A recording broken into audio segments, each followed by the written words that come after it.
Los conceptos vertidos en la siguiente entrevista no son responsabilidad ni es la línea editorial del 106.9 FM Radio.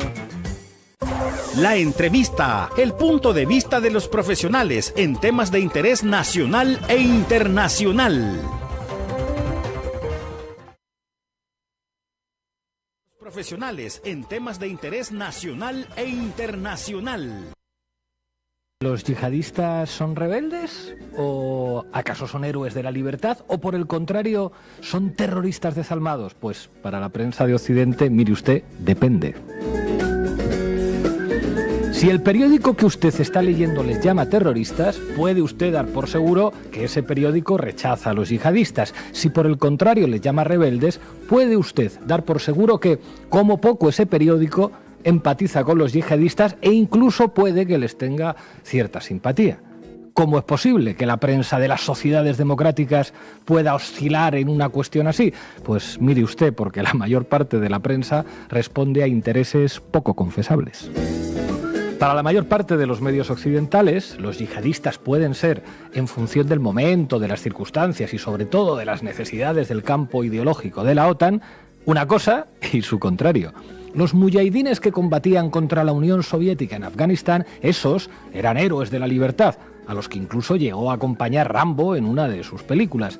Mientras que sus sucesores de Al-Qaeda, que estrellaron los aviones de American Airlines contra las Torres Gemelas en Nueva York, eran desalmados terroristas. ¿Eran muy diferentes los unos de los otros? Pueden ustedes contestarse a esa pregunta. En estos días, el yihadismo heredero de Al-Qaeda avanza en Siria, pero claro, si su avance perjudica a Bashar al-Assad y a sus aliados rusos e iraníes al tiempo que favorece a Israel, pues claro, entonces esos yihadistas ya no son terroristas, sino que son más bien rebeldes. Manu Levin seguro que desarrolla esto mucho más en su sección. A ver qué nos trae. Bueno, la misma prensa que llama terroristas a los militantes de Hamas y de otros grupos palestinos por ser yihadistas, llama rebeldes a los simpáticos muchachos de Hayat Tahrir al-Sham. Como les digo, en política internacional y en periodismo liberal, los enemigos de tus enemigos son tus amigos. Aplaudamos a los hijos de Al-Qaeda si nos ayudan a librarnos de los soviéticos en Afganistán, de Muammar Gaddafi en Libia, de Saddam Hussein en Irak o de Bashar al-Assad en Siria y señalémosles como enemigos de la civilización cuando nos dejen de ser útiles y se conviertan en una amenaza. Así funciona. Ojo. Por la misma lógica por la que señalamos la impresentable hipocresía de los liberales que hacen buenos a cuantos padres e hijos de Al-Qaeda o a cuantas dictaduras petroleras les hagan falta para favorecer a Israel y a los Estados Unidos, no debemos caer nunca en la estupidez de mutatis mutandi convertir a los enemigos más o menos coyunturales del imperio en una suerte de socialistas árabes comprometidos con las luchas de liberación nacional o al gobierno ruso en una suerte de heredero de la Unión Soviética. La Unión Soviética no tiene herederos y tampoco es que representara nunca la santidad socialista. La política socialista es, por desgracia, siempre muy compleja. Pero, ninguna complejidad cambia un hecho evidente. El crimen fundamental en la crisis de Oriente Próximo se llama sionismo. Y el sionismo y su Estado no representan una religión, representan un proyecto colonial criminal cuyo apoyo entusiasta por parte de los Estados Unidos es también un crimen, del mismo modo que lo es el hipócrita apoyo a Israel del continente que parió y desarrolló el antisemitismo, Europa.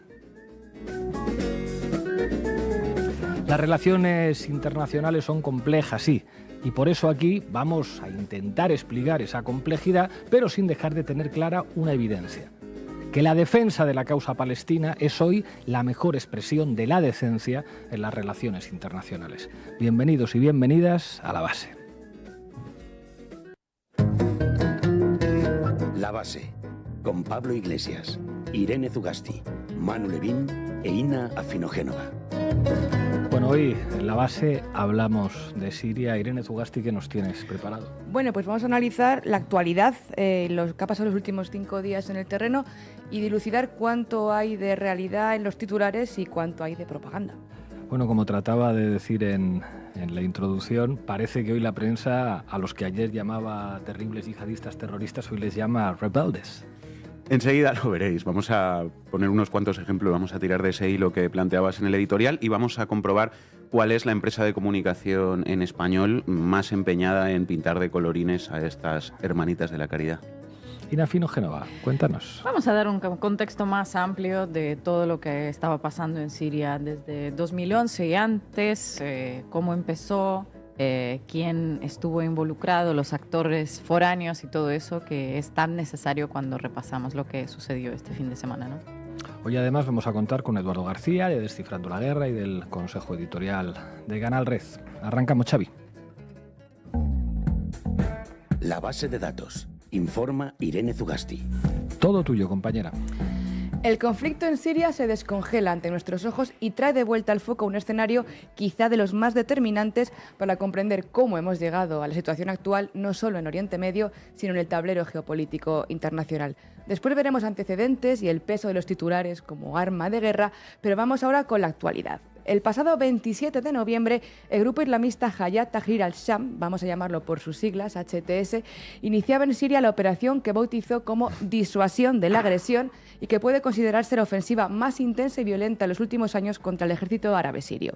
La mayor ofensiva, de hecho, desde el alto al fuego pactado en 2020 entre Rusia y Turquía, que estabilizó la situación en el país. Pero bueno, cuéntanos, ¿quiénes son estos muchachos del HTS? Porque es normal que para el público en general toda esta panoplia de grupos se le haga un poco compleja de desentrañar, también para nosotros. Sí, sobre todo si se les llama rebeldes u oposición sin explicar quién les financia, quién les respalda o qué objetivos tienen, como ocurrió ya en 2011 cuando nos presentaron como oposición rebelde o democrática frente al régimen de Bashar al-Assad a grupos que luego el tiempo fue colocando y probando que en realidad pues era una amalgama de intereses movidos muchos por una clara injerencia extranjera y que terminaron conduciendo a una mal llamada guerra civil en el país. Cabe reseñar que la oposición siria no es solo un grupo unido, son diferentes grupos antigubernamentales que incluso mantienen disputas entre sí y que hay que analizar bien sus composiciones y su complejidad porque no es cosa de un rato.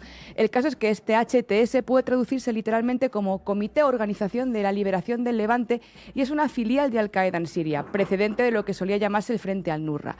Podría contar con unos 30.000 efectivos y nació formalmente en 2017 como una coalición de milicias yihadistas suníes. Esperamos que simplificando, es una organización terrorista armada salafista que representa al islamismo radical, totalitario y ultraconservador. Tampoco hay que desdeñar los mercenarios extranjeros que nutren sus filas y que distan mucho de ser originariamente sirios porque también pues se llenan sus filas de extremistas de todo el mundo.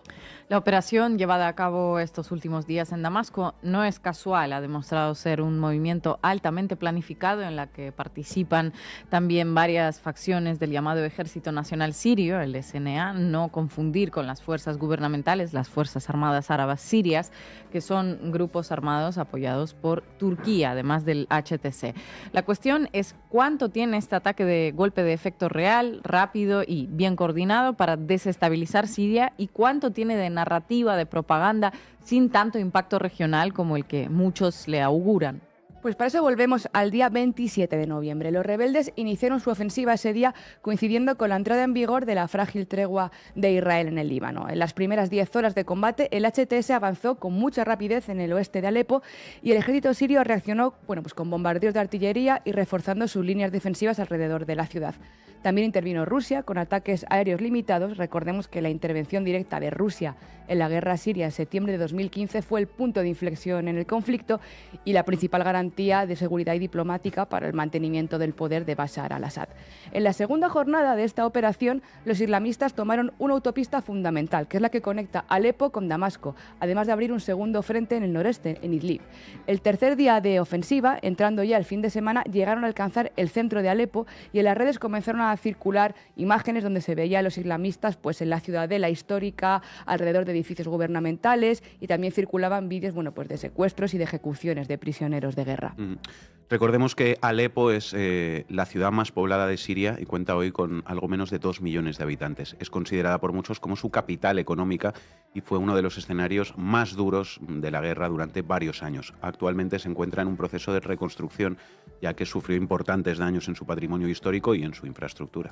patrimonio histórico que acabó, por cierto, en gran parte en manos turcas. Ese mismo día, el SNA, recuerden esa facción armada apoyada por Turquía que les mencionaba Ina, penetraba al norte de Alepo, provocando también la reacción de las fuerzas democráticas sirias, que son la fuerza militar de mayoría kurda que opera en la administración autónoma del norte y el este del país, que es un territorio con mayoría de población y de fuerzas kurdas.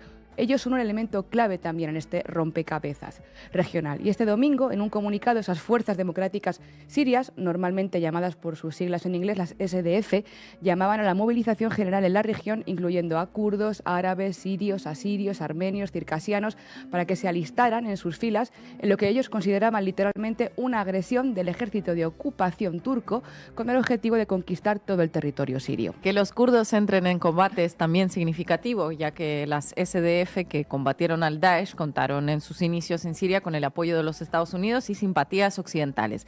No obstante, la violencia con que esta nueva operación ha penetrado en la administración autónoma encabezada por los kurdos demuestra que el apoyo que los kurdos buscaron en Occidente les salió, digamos, regular y les han dejado bajo las ruedas de los tanques turcos. De hecho, recordemos que finalmente los kurdos terminaron por entrar en el acuerdo de alto el fuego de 2019 pactado por Turquía y Rusia, asumiendo esa administración de las regiones del norte y noroeste del país. Pero volviendo a la actualidad, ayer domingo continuaron los avances islamistas en el este y en el sur de Idlib y en Alepo.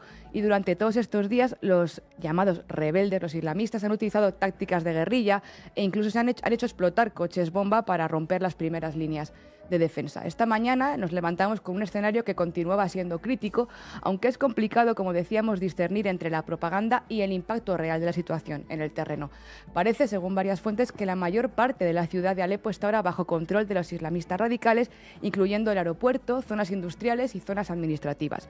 Las formaciones kurdas y las fuerzas armadas sirias siguen combatiendo en varios barrios y hay varias zonas cortadas que son ahora clave para el abastecimiento militar. La provincia de Idlib también parece estar bajo el control de estas milicias terroristas, en verde en el mapa que tienen en la pantalla que han hecho los compañeros de Descifrando la Guerra, y pese a que no cuentan con el apoyo en la población, que es algo que también tendría que tenerse bastante cuenta aquí, parece que en las últimas horas en ayuda de Damasco han acudido refuerzos del ejército sirio y de Irán y de Irak para armar la contraofensiva. Pero vamos, si alejamos el foco, lo importante es ¿por qué esta ofensiva ahora? ¿Qué puede pasar si cae Alepo y si se desestabiliza la zona? Cuéntanos. Pues en primer lugar, parece importante señalar que a pesar de todas las evidencias, Ankara de momento se lava las manos y Washington también. Si había alguna posibilidad de que las relaciones turco-sirias se normalizaran, esto ya termina de dinamitarlas, de echarlas por tierra totalmente. También es importante que recordemos el hecho de que Trump anunció que iba a retirar las tropas estadounidenses en Siria y eso también ha podido ser uno de los detonantes para acelerar de nuevo la injerencia, entre muchas comillas, rebelde. Vamos, para volver a poner a trabajar a los freedom fighters en el terreno y desestabilizar el país. El otro elemento, obviamente, es Israel. Recordemos que el 20 de noviembre Israel llevó a cabo su ataque más mortífero registrado hasta la fecha en territorio sirio. Sí, fue en la ciudad de Palmira, con bombardeos que dejaron un saldo de 105 muertos, incluidos 11 oficiales del ejército árabe sirio y varios miembros de Hezbollah. La conexión con Israel aquí es evidente y tiene que ver con la retirada israelí del Líbano sin haber eliminado por completo a Hezbollah. Ese era el objetivo fijado por el gobierno israelí y en Tel Aviv muchos critican el movimiento del alto el fuego como una cobardía de Netanyahu porque pensaban que todavía podían infringir más daño a Hezbollah y al pueblo libanés, dicho sea de paso. Es más, la operación del HTS en Alepo fue precedida el propio miércoles 27 de noviembre por sendos bombardeos israelíes sobre pasos fronterizos entre Siria y Líbano. No diremos nada nuevo si decimos que Israel y el Estado Islámico y sus derivadas comparten enemigos, objetivos y financiadores. A partir de ahí, bueno, pues hagan ustedes las cábalas. Por eso esta semana va a ser complicada para quienes han justificado el genocidio de Israel en Palestina como una suerte de lucha contra el islamismo radical. No hay explicaciones simples. Siria es uno de los países más complejos del mundo árabe, pero hoy por hoy hay más de 6 millones de sirios y sirias refugiados. Es la guerra que más desplazados ha generado en el mundo, aunque con ellos y con ellas no haya operado jamás esa solidaridad ni esa acogida europea. Pero son obvios los esfuerzos que durante años han hecho Estados Unidos y sus aliados y socios para desestabilizar este país y sería deshonesto negarlo, como lo es negar la responsabilidad en el auge de Al-Qaeda y de numerosas agrupaciones yihadistas por todo el mundo que tiene Washington, sus aliados occidentales, el sionismo y las monarquías autoritarias pequeñas como la de Arabia Saudí, que por cierto contra ellas nunca hay, curiosamente, rebeliones democráticas. Al revés, con ellas se pactan mundiales de fútbol, alfombras rojas diplomáticas y tolerancia con sus violaciones de derechos humanos.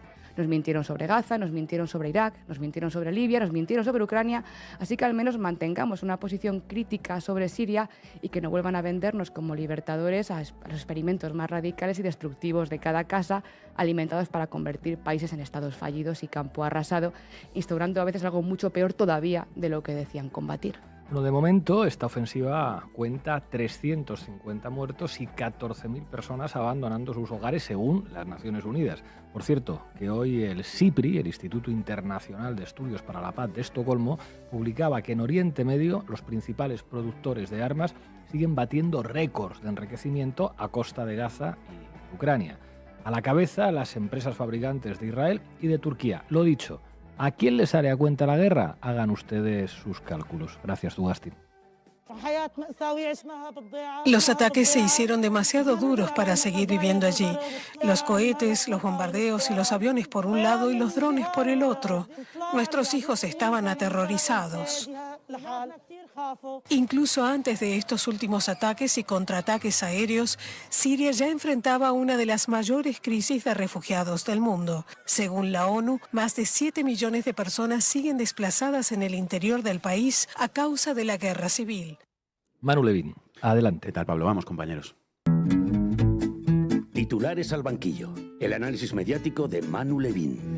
Bueno, lo de Siria sin duda es un poquito más complejo que buenos y malos, ángeles y demonios, blanco o negro, pero lo planteábamos ya desde el editorial. La prensa occidental, a juzgar por el lenguaje que emplea, tiene muy claro quiénes quiere que pensemos que son los buenos y quiénes los malos. Para comprobarlo, basta fijarse efectivamente en cuál es el término central que se utiliza para calificar a los grupos armados que se han apoderado de Alepo. Rebeldes. Y también, bueno, en algunas cosas más que irán apareciendo al hilo del análisis. El Correo. Los rebeldes se hacen fuertes tras tomar Alepo sin resistencia militar siria. Los insurgentes logran conquistas con las que no soñaban desde hace años y agitan un avispero con múltiples intereses en la región. Rebeldes, insurgentes que han llevado a cabo logros y conquistas que son unos... France 24. Rebeldes sirios irrumpen en bastiones estratégicos. ¿Por qué la silenciosa guerra se reactiva? BBC. ¿Quiénes son los rebeldes que están tomando el control de Alepo, la segunda ciudad más importante de Siria? Vuelta a France 24. El nuevo capítulo de la guerra en Siria. ¿Qué fuerzas están detrás del avance rebelde? ¿Qué fuerzas están detrás del avance rebelde? Y la respuesta es que las fuerzas del cielo, que diría Javier Gerardo, imagino. Bueno, pues más o menos. Más rebeldía en la prensa occidental. CNN. Rebeldes sirios entran en Alepo por primera vez en 8 años durante una ofensiva sorpresiva. El Mundo. Grupos rebeldes sirios lanzan una ofensiva a gran escala en Alepo. Euronews. Los rebeldes armados se hacen con el control de la mitad de Alepo y el gobierno se rearma. The New York Times. En Siria, los rebeldes se hacen con el control de la mayor parte de Alepo. El rápido avance sobre la ciudad se produjo solo 4 días después de una sorpresiva ofensiva de la oposición que supone la escalada más intensa en años en la guerra civil. Pues eso, que los rebeldes sirios son nuestros hijos de puta, gente, creo que queda claro, ¿no? Lo que decíamos, los enemigos de mis enemigos son mis amigos, y en el caso de Siria, quienes se oponen al gobierno de Bashar al-Assad ya pueden ser las huestes del mismísimo Satanás, que van a recibir la simpatía y el apoyo de los poderes mediáticos en Occidente, claro que sí. Absolutamente. Y ojo, esto es algo que muchas veces opera al revés, hay que decirlo también, y lo decíamos antes. Hay gente que piensa que cualquiera que se oponga a los intereses de Estados Unidos y de la OTAN en cualquier lugar del mundo merece, por lo tanto, ya la simpatía y el apoyo de cualquier persona antiimperialista o comunista, aunque ese que se opone sea Satanás también, ¿no? Pero continúo. El término central vemos que es rebeldes, junto con insurgentes o simplemente oposición. Y fijaos, otro elemento que busca contribuir a instalar quiénes son los buenos y quiénes son los malos aquí es subrayar las alianzas de Al-Assad. Radio Televisión Española. La aviación rusa bombardea el bastión de los rebeldes en Siria tras la toma de Alepo. Euronews. Siria envía refuerzos a la región de Alepo tras la ofensiva de los rebeldes y Rusia ataca por aire. CNN. Los rebeldes de Siria explotan debilidades en los aliados de Irán para lanzar una ofensiva sorpresa. Y El Confidencial más explícito. Los rebeldes sirios continúan con su avance tras controlar prácticamente Alepo. El ejército sirio reconoce la retirada en Alepo para preparar un contraataque, mientras Al-Assad busca el apoyo de sus principales aliados, Rusia e Irán. Y ojo, Manu, que al menos el Confidencial se refiere a las tropas regulares del ejército del Estado sirio como ejército sirio. Otras informaciones que he visto por ahí lo califican de otra manera un poquito diferente, ¿verdad? Efectivamente, y ahí está justamente otro de los ingredientes añadidos al discurso mediático para generar simpatía por estos rebeldes. Los soldados sirios no son soldados sirios, sino las tropas de Al-Assad. No tienen que ver con un Estado, por lo tanto, sino con un régimen, ¿no? La vanguardia, los rebeldes sirios ahuyentan al ejército de Al-Assad y conquistan Alepo. Rusia, aliado del régimen, bombardea la ciudad por primera vez desde el 2016. Los 3 ingredientes comentados hasta ahora juntos en el mismo titular. 1, rebeldes. 2, no es el ejército de Siria, sino el ejército de Al-Assad. 3, foco en las alianzas de Al-Assad. Y de propina el verbo ahuyentar, que también introduce un matiz negativo, ¿no? Porque lo que se suele ahuyentar en esta vida es a un fantasma maligno o a una bestia salvaje quizá. Los rebeldes sirios ahuyentan al ejército de Al-Assad y con la ofensiva de estos grupos armados pues pasa un poco lo mismo. Tampoco es una ofensiva contra un Estado, contra el Estado sirio, sino contra un gobierno y contra una persona en concreto. BBC, las tropas de Siria se retiran de Alepo ante el avance de las fuerzas rebeldes en la ciudad y la mayor ofensiva contra el gobierno de Bashar al-Assad en años. A ver, que me estoy liando. O sea, ¿en serio los honorables y prestigiosos medios de comunicación de Occidente no están informando a sus audiencias sobre lo que representan estos rebeldes? ¿Vale? Que son nuestros hijos de puta, pero en particular sobre el grupo HTS, que es el principal aquí. Al menos digo yo que dirán que son integristas o yihadistas o algo así. No porque terroristas ya sabemos que no lo van a decir, pero al menos dirán que son integristas islámicos, ¿no? O son la FAI. Pues la respuesta corta, Pablo, es que no. Algunos dicen rebeldes islamistas, lo escuchábamos en el vídeo inicial. Los más correctos dicen que hay una coalición de rebeldes y de yihadistas y hasta ahí llega la cosa. Terroristas no, evidentemente, nada de eso. Ojo, en todo caso, lo fueron, pero son cosas del pasado. The New York Times, la misma pieza de antes. En Siria, los rebeldes se hacen con el control de la mayor parte de Alepo. La alianza rebelde, dice el New York Times, está dirigida por el grupo Hayat Tahrir al-Sham, que en su día estuvo vinculado a Al-Qaeda, aunque rompió públicamente con el grupo terrorista hace años. Son como el errejonismo. Hubo un tiempo en el que eran de Podemos, ¿no? Pero luego ya dejaron de ser terroristas. También se han unido, continúa The New York Times, grupos rebeldes respaldados por Turquía. Terroristas, no, compañeros, esa palabra se reserva en lo nacional para quien queme un cubo de basura en una manifestación y en lo internacional para los enemigos de Estados Unidos e Israel y para los kurdos, volviendo al tema. Nos lo dice la CNN. Las autoridades kurdas en las áreas del norte de Siria que controlan declararon un estado de movilización mientras los rebeldes avanzan por regiones rurales al norte de Alepo. Y dice la CNN, lo que se conoce como la Administración Autónoma, dijo que Turquía, junto con sus mercenarios, era responsable de llevar a cabo ataques particularmente en Afrin, Shaba y Alepo. Afrin y Shaba son áreas cercanas a la frontera turca controladas por la AA kurda. Los grupos respaldados por Turquía en el norte de Siria han estado en desacuerdo con los grupos kurdos durante mucho tiempo, especialmente el PKK, que es considerado una organización terrorista por Ankara. El PKK, el Partido de los Trabajadores del Kurdistán, esos sí son terroristas, vale, claro. No como los rebeldes del HTS. Un buen ejemplo este párrafo que acabamos de citar, ¿no? De cómo la adjudicación o no de la etiqueta rebeldes o terroristas pues no tiene mucho que ver con los hechos concretos de violencia que haya podido cometer tal o cual organización, sino con cuál sea su posición o su rol en el tablero geopolítico. Ahora vemos algún ejemplo más, pero en sentido contrario, que también es interesante, y vamos con las 2 empresas de comunicación en lengua castellana que más se están afanando en construir una imagen positiva del grupo HTS. La primera es Infobae. Yo simplemente os leo. Con el apoyo de Rusia, el régimen de Al-Assad intensificó los bombardeos contra los rebeldes en el norte de Siria. Las fuerzas de la dictadura indicaron que el objetivo de los ataques aéreos es hacer retroceder a los insurgentes que arrasaron la ciudad de Alepo. El Observatorio Sirio de Derechos Humanos reportó que en estos 5 días de ofensiva murieron más de 400 personas. Infobae habla en esta pieza de el asalto rebelde más audaz desde hace años y lo que os decía del ejemplo en sentido contrario. Dice Infobae, el dictador sirio Bashar al-Assad prometió el domingo utilizar la fuerza para eliminar lo que calificó como terrorismo en el norte de Siria. El terrorismo solo entiende el lenguaje de la fuerza y es con este lenguaje que lo romperemos y lo eliminaremos, sean cuales sean sus partidarios y sus promotores, declaró Assad, según la agencia de noticias estatal siria SANA. Otra de Infobae. Los rebeldes sirios invaden Alepo en una vergonzosa derrota para Bashar al-Assad. Y atención a cómo califica Infobae, cómo lo caracteriza al grupo HTS. Dice, otra incógnita es cómo se comportará HTS en las áreas que ahora controla. En años recientes, su líder, Abu Muhammad al-Jolani, ha intentado suavizar las aristas del grupo. Dirigió un gobierno razonablemente profesional y trató de asegurar a los cristianos y otras minorías que no tenían nada que temer. A medida que sus combatientes entraban en Alepo, ordenó proteger a los civiles y tratar humanamente a los prisioneros. El HTS gira al centro. Circulen, que aquí no hay nada que ver. Gobierno profesional, nada que temer. Proteger a los civiles, tratar humanamente a los prisioneros. Hay integristas islámicos de centro, como, con códigos, como de ¿no? Ciudadanos. Como Está muy bien. El Ciudadanos del integrismo islámico. HTS. En fin, huele a leche. En fin. Brutal el despliegue de Infobae, pero todavía, compañeros, no hemos llegado a la otra empresa de comunicación que compite con Infobae, a ver quién pinta con más colorines a estos angelitos. No quiero oírlo. El País, Pablo, lo tienes que oír, lo siento mucho. Grupo Prisa. Los rebeldes sirios entran en Alepo ante la caída de las defensas del régimen del Assad. Más de 250 personas han muerto en los 3 días más duros de combates desde 2020. Creo que a estas alturas de la sección ya no hace falta explicar la intención de cada término, ¿no? Continúo.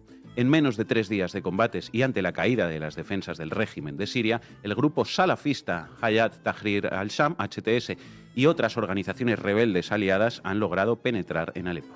Jefe, ¿puedo poner grupo terrorista? ¿Yihadista quizá? No, hombre, no, que somos la progresía mediática. A ver, venga, pon salafista, que es una cosa que se entiende muchísimo mejor. Es, continúa El País, la primera vez que fuerzas opuestas al gobierno de Bashar al-Assad ponen el pie en la segunda mayor ciudad siria desde finales de diciembre de 2016, cuando se concluyó la evacuación de los últimos reductos rebeldes alepinos tras un asedio iniciado el año anterior con la entrada de Rusia en la guerra civil siria para apuntalar al régimen. Más de El País. Los rebeldes sirios toman la mayor parte de Alepo y avanzan hacia el sur. El régimen de Assad y la aviación rusa bombardean la segunda ciudad del país por primera vez desde 2016, provocando un alto número de víctimas civiles. Los palestinos son todos terroristas, aunque sean civiles, y los rebeldes sirios, pues al revés, son todos civiles, aunque estén levantados en armas. Un montón de víctimas civiles. Las defensas del régimen sirio, continúa El País, que hasta hace unos meses parecían sólidas gracias al apoyo de Irán y Rusia, se están desmoronando como un castillo de naipes una vez que Moscú ha destinado parte de sus fuerzas a la invasión de Ucrania y las fuerzas proiraníes, particularmente Hezbollah, han quedado debilitadas por los ataques israelíes. Bravo por Netanyahu, gracias Bibi, que ha reventado el Líbano. Las fuerzas proiraníes han quedado debilitadas. Más armas para Netanyahu, ese gran demócrata. Este sábado, continúa El País, el ejército regular se retiró de Alepo, la segunda ciudad del país, ante el imparable avance de la operación conjunta entre el grupo salafista Hayat Tahrir al-Sham y facciones rebeldes del llamado Ejército Nacional Sirio. El régimen y la aviación rusa han bombardeado Alepo por primera vez desde que recuperasen su control en 2016 para tratar de detener el avance insurgente en un ataque que ha matado a un alto número de civiles, según señalan fuentes tanto rebeldes como kurdas.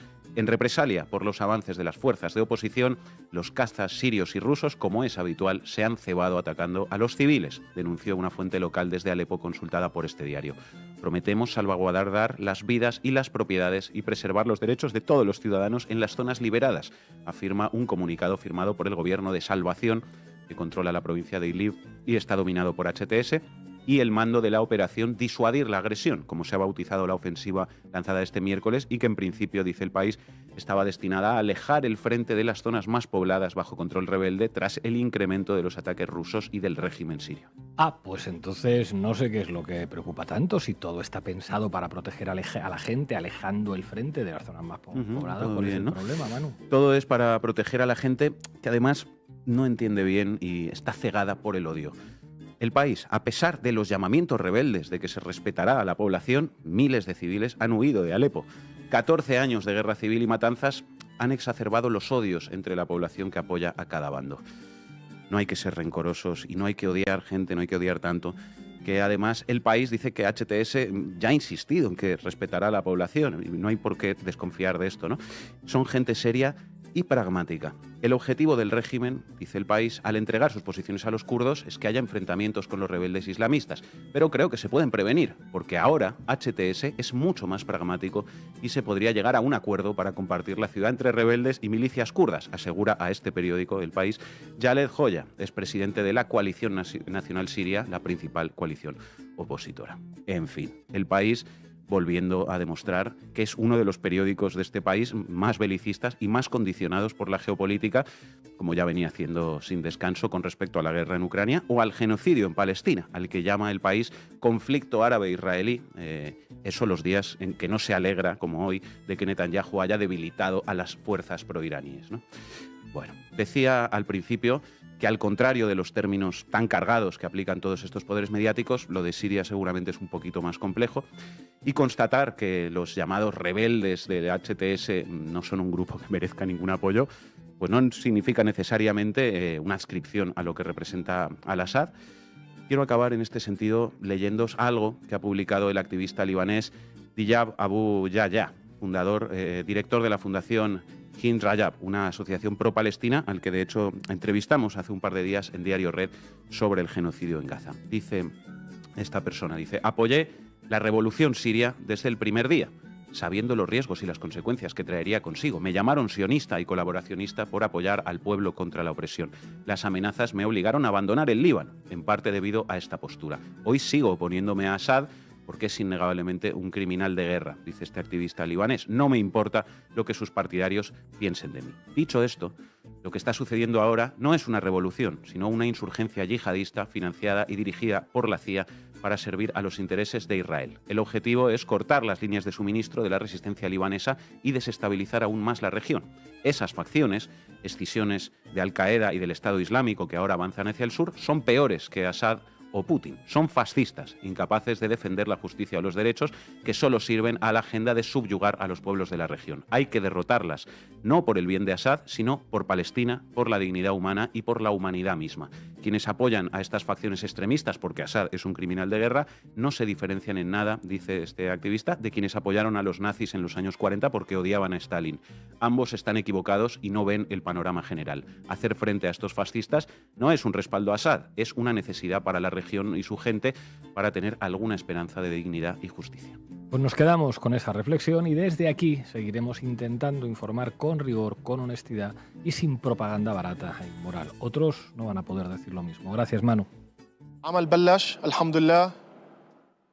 Esta operación comenzó hace 3 días y gracias a Dios hemos liberado todo el campo occidental con las manos de los mujahidines. Decimos a nuestros hermanos en las áreas liberadas, están seguros mientras los mujahidines estén aquí. Ina Finogénova, todo tuyo. Vamos, Xavi. ¿A qué me invitan? El análisis internacional de Ina Finogénova. En los últimos años, Siria parecía estar saliendo lentamente del aislamiento internacional, con muchas dificultades, aplastada por un régimen brutal de sanciones, pero con procesos de reconciliación nacional y reconstrucción de las relaciones con países vecinos en curso.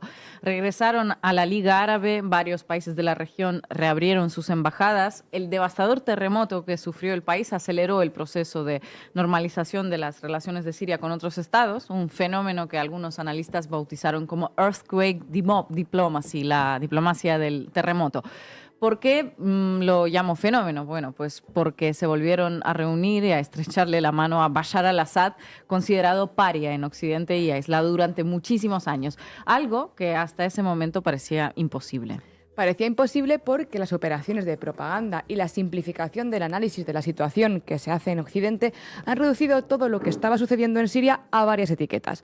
Primero, la guerra civil. Quizá habría que ser más cautelosos con este concepto si desde casi los inicios la guerra civil involucró a miles de yihadistas de todos los rincones del mundo. De hecho, a mediados de 2015, el Centro de Estudios y Análisis Sufan Group contabilizaba alrededor de 30.000 mercenarios de 68 países distintos enrolados en el ISIS. El activo apoyo financiero y logístico de actores foráneos, ya sean potencias regionales o potencias globales, también debería darnos pistas sobre la naturaleza del conflicto, pero se prefirió llamarlo guerra civil y reducir el número de actores involucrados a dos: los buenos, la oposición siria, que luchaban contra los malos, el régimen de Al-Assad y, bueno, todos aquellos que lo apoyaron, ¿no?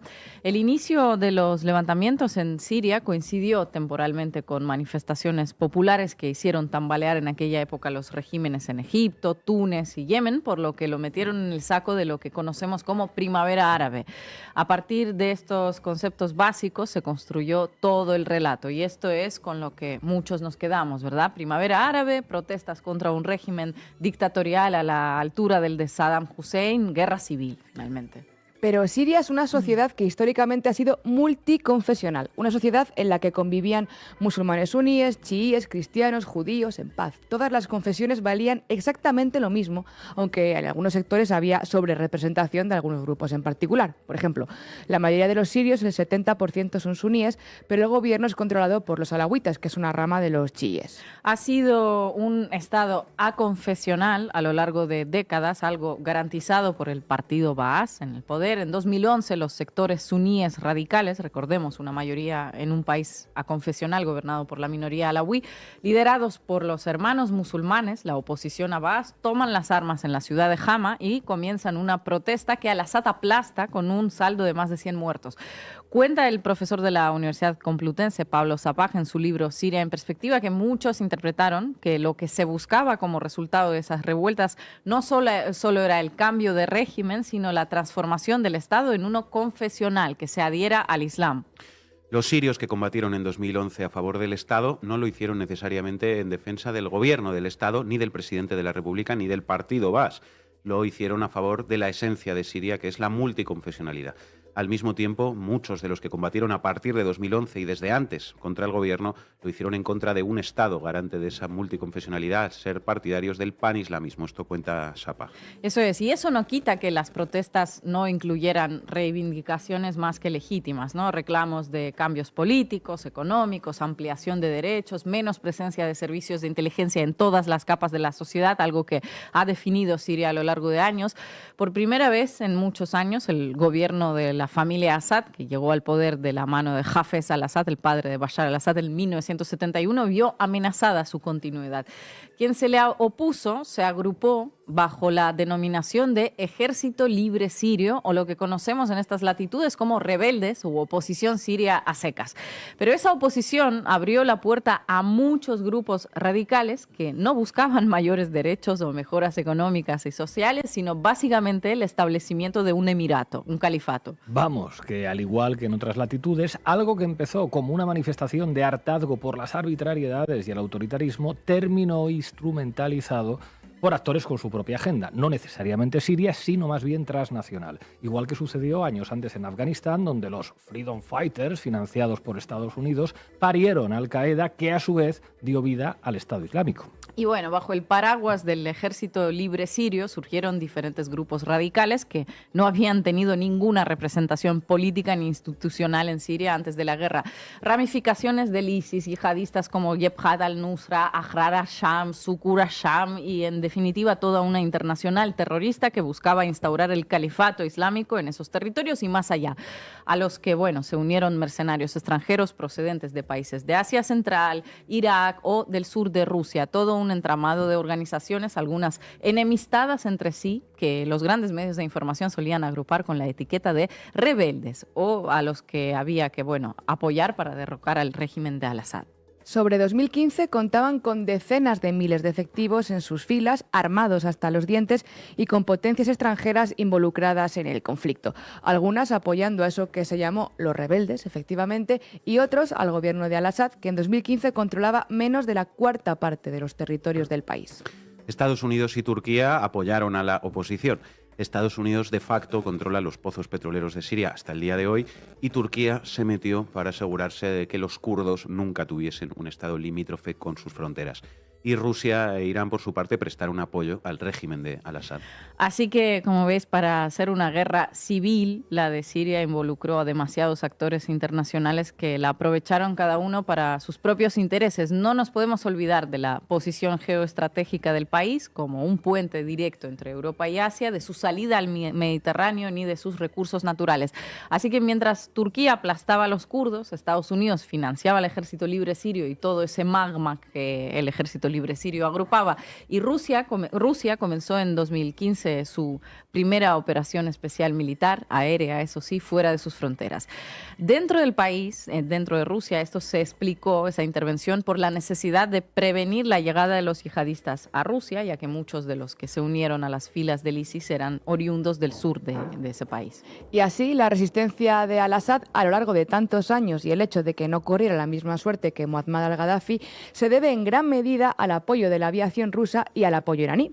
Entre los años 2016 y 2017, lo que quedó de esos grupos tras unos intensos bombardeos fue expulsado hacia Idlib, controlado precisamente por el HTS, que ni son moderados, ni son la oposición democrática, sino que son yihadistas. Se dejó de hablar de Siria, lo que muchos interpretaron como que todo había acabado. Pero claro, nada había acabado. El asunto del regreso de los refugiados, la reconstrucción, el aislamiento internacional, una brutal crisis económica tras tantos años de guerra, todo ello convirtió al país en una suerte de estado fallido y se agravó con un régimen de sanciones internacionales que provocó una escasez brutal de combustible. Antes de 2011, Siria producía unos 380.000 barriles de petróleo cada día.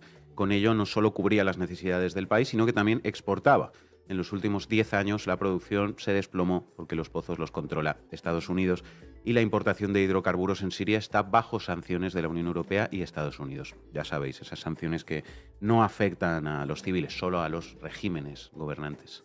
La situación humanitaria en Siria es dramática y lo ha sido a lo largo de todos estos años. Toda la población que queda en ese país necesita ayuda. Según datos de la ONU, el año pasado la parte de la población siria más afectada por la guerra y la crisis, unos 14 millones de personas, necesitaban unos 5.400 millones de dólares en ayudas para sobrevivir. Bueno, pues de ellos solo se logró reunir un 10%, entre que diversos países se negaban a colaborar con el régimen de al-Assad y que se debatía por qué corredor pasaría ayuda humanitaria, pues la situación fue empeorando hasta estallar hace unos días, claro. En todo este tiempo, los grupos yihadistas han logrado reunir recursos y armamento y, con apoyo de Turquía, aprovecharon el momento. Un momento en el que Rusia está hasta el cuello metida en Ucrania, Irán prioriza el apoyo a sus proxies que forman parte de la resistencia en Gaza, en Líbano, y Siria está más debilitada que en los años más intensos de la guerra. Los HTC aparecen ahora más de 10 años después del inicio de la guerra y nos los presentan, como ya vimos en la sección de Manu, igual que hace más de 10 años, como la solución a esta tragedia humanitaria, el polvorín en el que está convertida Siria. Ya lo vimos en Afganistán, lo vimos en Libia, lo vimos en Irak, el discurso no cambia porque no falla. De nuevo, parece claro, como decíamos en el editorial de Diario Red, que Estados Unidos puede implantar sus bases militares sin permiso del gobierno y controlar el petróleo de la zona donde se instala.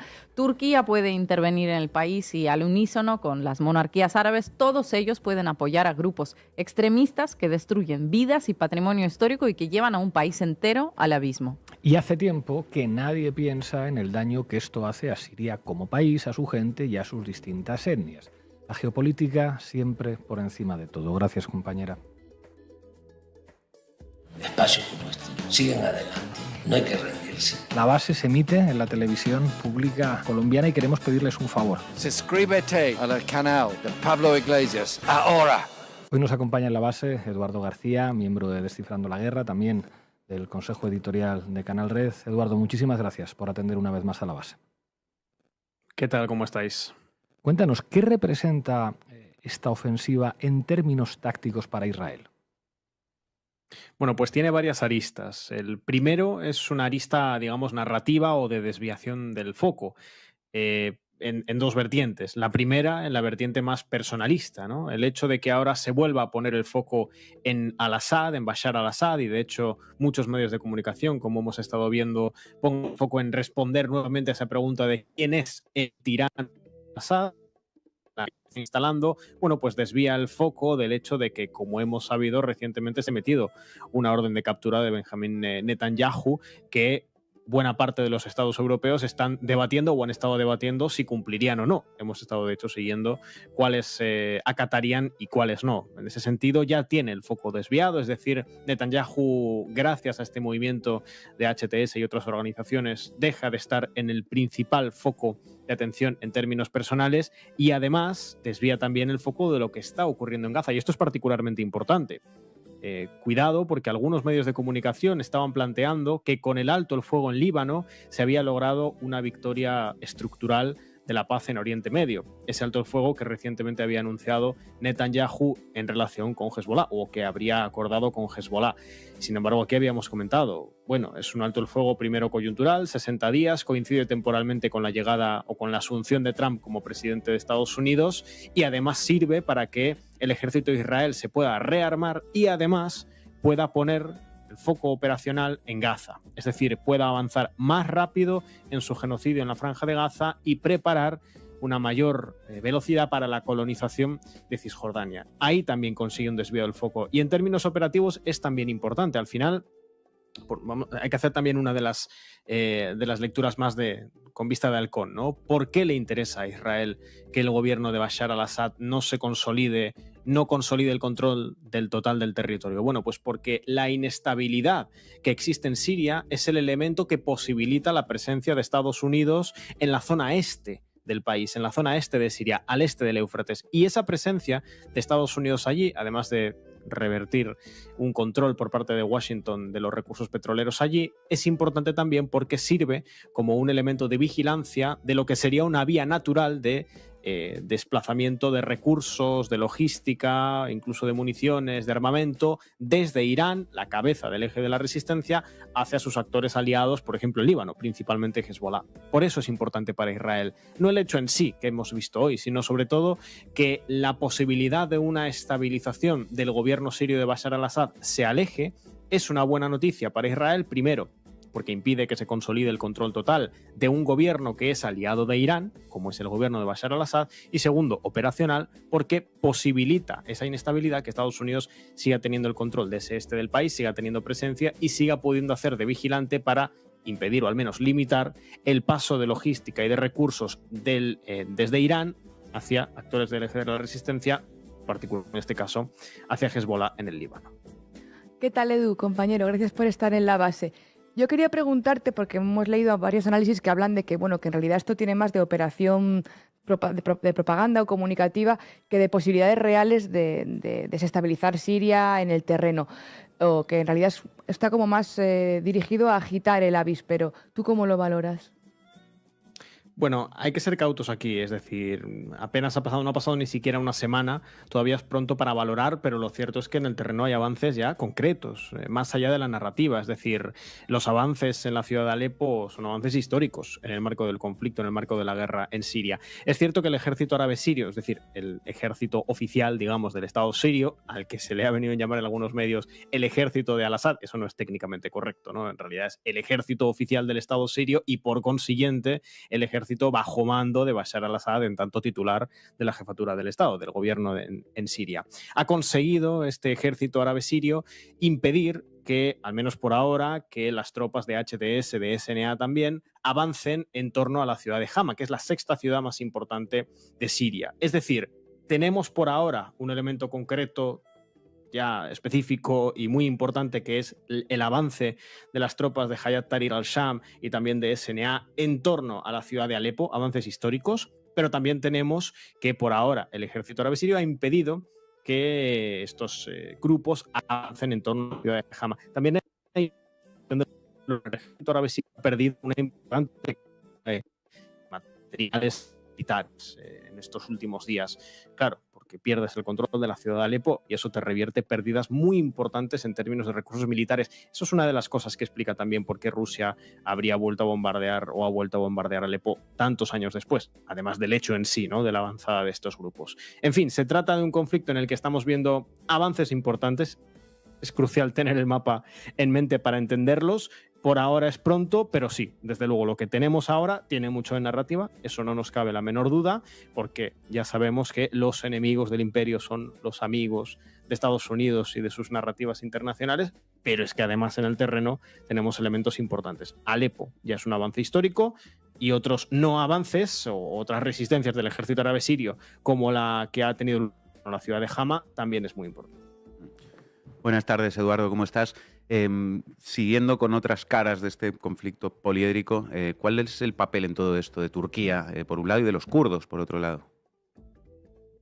Bueno, es tan complejo Siria, ¿no? Al final, los turcos tienen una prioridad absoluta en torno a la guerra en Siria. De hecho, es el motivo principal por el que existen ahí, que es impedir, primero, la consolidación de algo así como un Estado kurdo. Sabemos que el pueblo kurdo es el pueblo más grande sin disponibilidad de un Estado propio, según muchos analistas. Y sabemos que esa parte del territorio sirio sería una parte integral del protoestado kurdo que los turcos pretenden evitar a toda costa, pero van más allá de eso. No solo es que quieran evitar la existencia, la conformación, la consolidación de un Estado kurdo independiente, sino que además quieren también evitar la consolidación de un gobierno funcional en Siria, como sería el caso de Bashar al-Assad, en caso de que se lograse en algún momento estabilizar el país bajo su mando, que fuese aliado de los kurdos. Porque, digamos, un Estado pro-kurdo o que fuese favorable al pueblo kurdo en Siria sería una muy mala noticia para Turquía. Siria, al final, una Siria estructurada, una Siria estabilizada, sería un actor muy importante en la región. Y además, en lo táctico, los turcos, con su presencia en el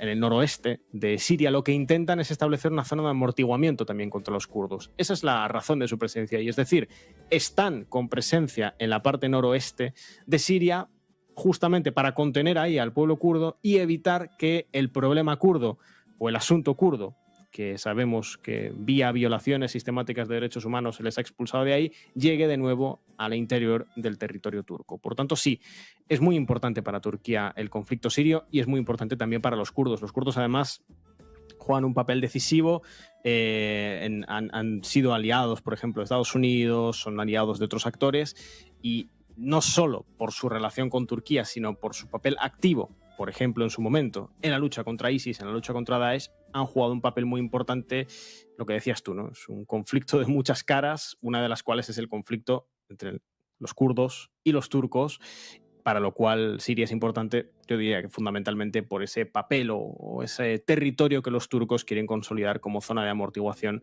y que además en términos de estrategia militar pues es una muy buena noticia para los turcos y una mala noticia para los kurdos. Edu, buenas tardes, muchas gracias por estar aquí. Yo te quería preguntar por qué cabe esperar ahora mismo de Rusia, que a la vez, o sea, reafirma su apoyo al gobierno de Al-Assad, pero teniendo en cuenta la situación en Ucrania, no se entiende muy bien de qué manera pueden actuar y si van a actuar. ¿Qué se espera?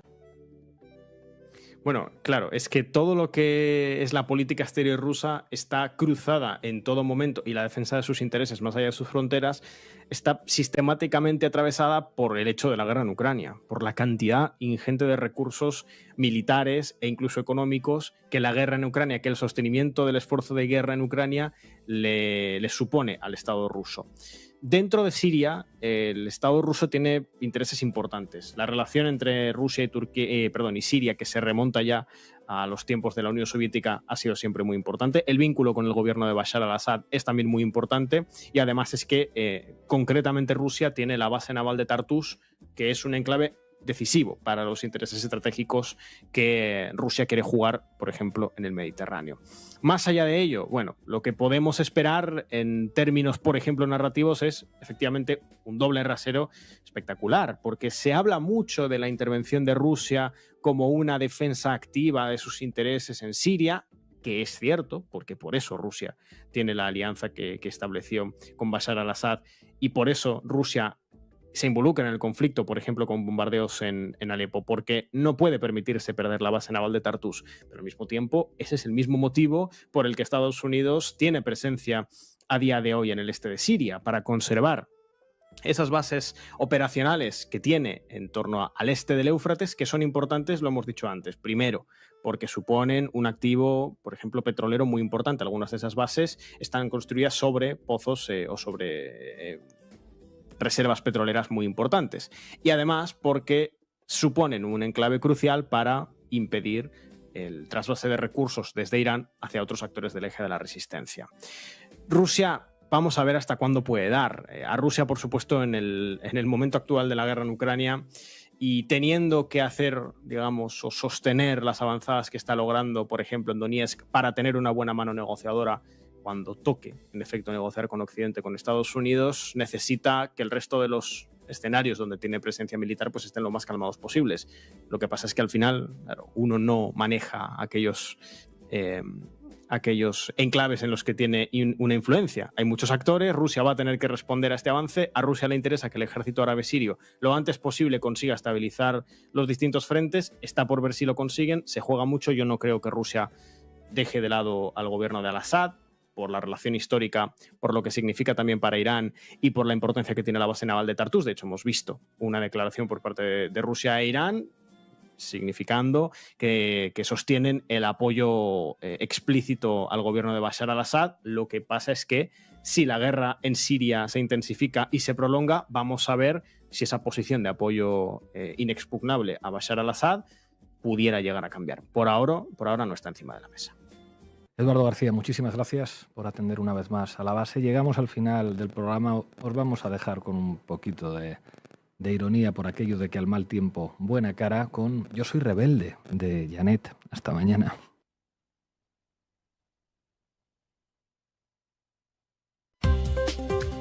La entrevista, el punto de vista de los profesionales en temas de interés nacional e internacional. Los conceptos vertidos en la entrevista anterior no son responsabilidad ni es la línea editorial del 106.9 FM